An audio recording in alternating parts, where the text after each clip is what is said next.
Fewer than 1 in 5 people will request a COVID-19 test if they have symptoms, while adherence to self-isolation is low. A study has found Experts found that only half of people could identify the main coronavirus symptoms, which include a cough, high temperature and loss of taste or smell. Just 18% of those said they had requested a test, while only 43% with symptoms in the previous 7 days adhered to full self-isolation. Second doses of coronavirus vaccine administered in the UK have exceeded first doses for the first time. A total of 270,526 second doses were registered on Tuesday, compared with 224,590 first doses, according to the latest government figures. Until now, the number of first jabs per day had always outnumbered second jabs, but it is said that second doses are likely to exceed the first on most days over the next few weeks. British instinct could be against using vaccine passports if the coronavirus is brought properly under control, so Keir Starmer has suggested. The Labour leader indicated that there could be opposition to the idea amongst the public if death rates are near zero and hospital admissions are very low.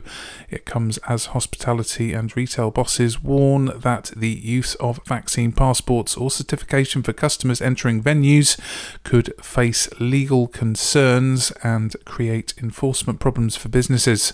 A young man who was killed in a triple stabbing at a vigil for a teenager knifed to death in the same street has been named. Reece Young, 23, was knifed to death and 2 other men suffered stab wounds in an incident near flats in Croydon, South London on Tuesday night. 2 men had left the scene in a vehicle before police arrived and later presented themselves at a South London hospital with stab wounds that are believed to have been sustained in the same incident. The Met said officers went to the hospital and arrested both men on suspicion of murder.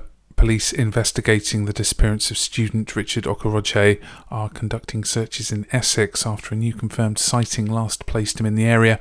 The Metropolitan Police have released CCTV images of the 19-year-old in Loughton in the early hours of Tuesday, March the 23rd. Okorogheye, a student at Oxford Brookes University, left his family home in the Ladbroke Grove area of West London on the evening of Monday, March the 22nd. He was reported missing 2 days later. And finally, the life and legacy of Diana, Princess of Wales, is set to be recognised with a blue plaque marking her London home. English Heritage is honouring Diana with a memorial tablet and will announce its location later in the year, but it's thought to be the Earl's Court flat she lived in before marrying the Prince of Wales in 1981. Diana is the highest profile former member of the monarchy to be bestowed with the honour and was nominated by the London Assembly following a campaign asking people to suggest women worthy of a blue plaque.